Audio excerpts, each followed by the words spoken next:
ऐलू ह जवानी कोठरी में धई के का नचाए झरेला कमर हिलत नई खेका।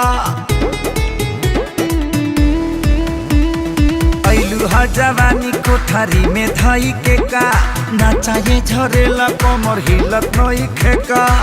काहे उदास बड़ू कवना फिक्रिए रात भर सुतेला बलम गोड़ तरिए रात भर सुतेला बलम गोड़ तरिए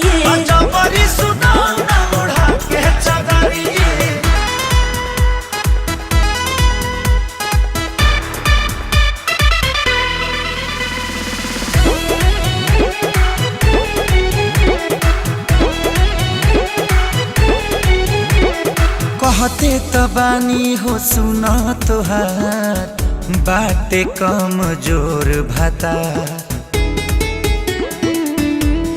दुख ससुरारी के बताइब पारा पारी से आँख मुद लेना जब सर के कोर मोर साड़ी के।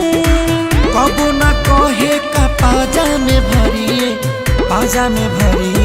रात भर सुतेला बलम गोड़ तरिए रात भर सुतेला बलम गोड़ तरिए।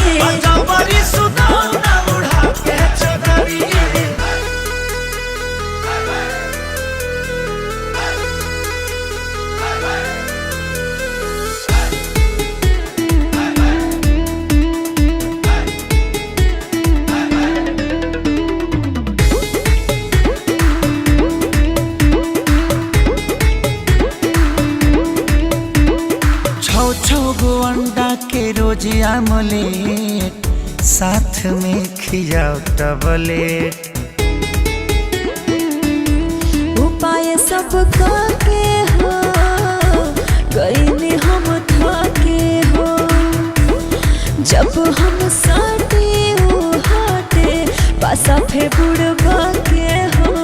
घिस गइल बा कारे ओकर घड़रिए रात भर सुतेला बलम गोड़ तरिए रात भर सुतेला बलम